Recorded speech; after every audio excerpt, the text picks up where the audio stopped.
Now, I want y'all to pay attention to something, right?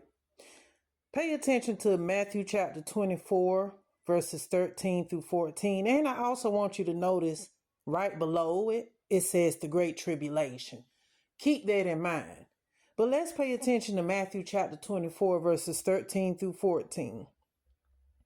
But he that shall endure unto the end, the same shall be saved.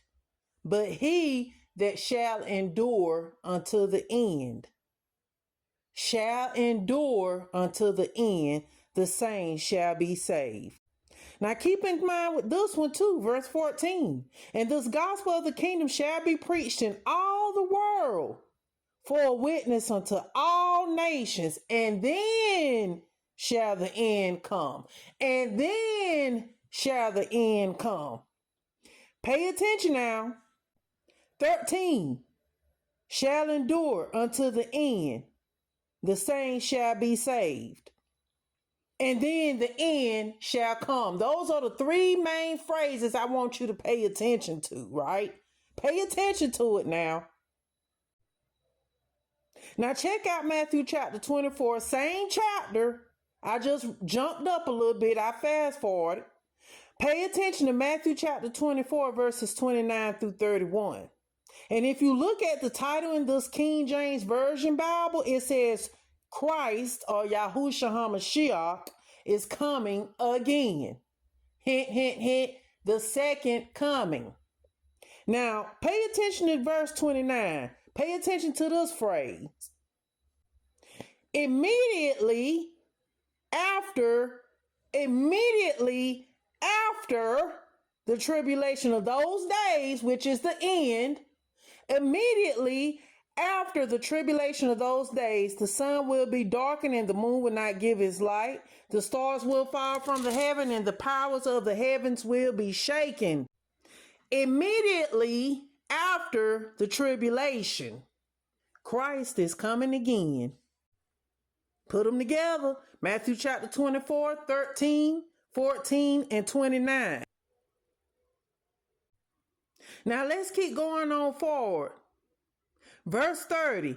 Then the sign of the Son of Man will appear in heaven, and then all the tribes of the earth will mourn, and they will see the Son of Man coming out of the clouds of heaven with power and great glory.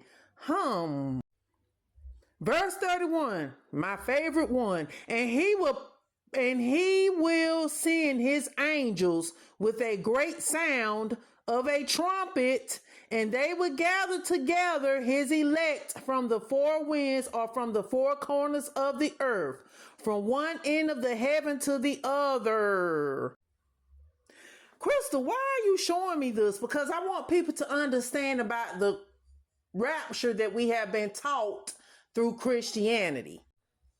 He already told us you have to endure until the end. And those that endure until the end, the same shall be saved. His gospel has to reach all the four corners of the earth, and then the end shall come. Well, right after the two-part tribulation, which is the tribulation, the part we're in now, the beginning of sorrows, go all the way back to Matthew. All this that I'm talking about is in Matthew chapter 24 itself. After all this is said and done with the tribulation and the great tribulation pertains to the reign of the Antichrist. Keep that in mind. Immediately after the tribulation, the Son of Man appears. Everybody and everything is going to see him.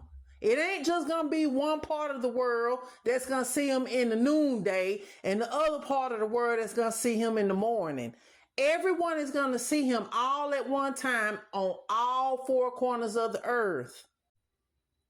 And if you want to be gathered into the elect and hearing those trumpets being blown by those four angels, well, guess what? You have to endure until the end, because the same ones that endured until the end shall be saved.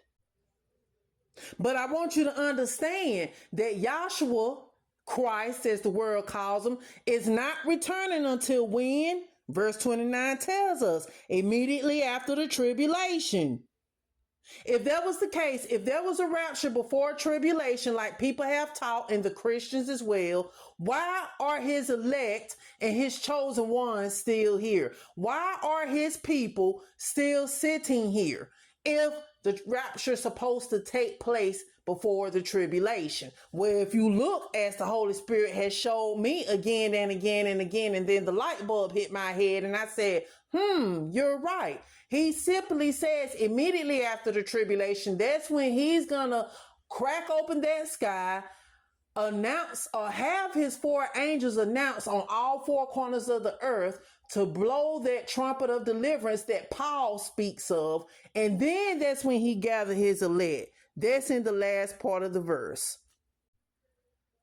So to sum it up, people, all I'm saying is for those who think that there's a rapture before the tribulation, and it's because we have been taught wrong because of the so-called religious system named Christianity, I'm sorry to tell you, but I'm not sorry. There is no rapture going to take place before tribulation, because if that's the case, will nobody be here? Guess what? The end times are already here.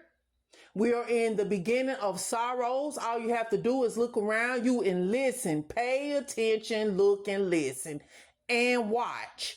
We are already in the beginning of sorrow. So we're already in the phases of tribulation. The great tribulation is right around the corner. That's when the Antichrist will reign.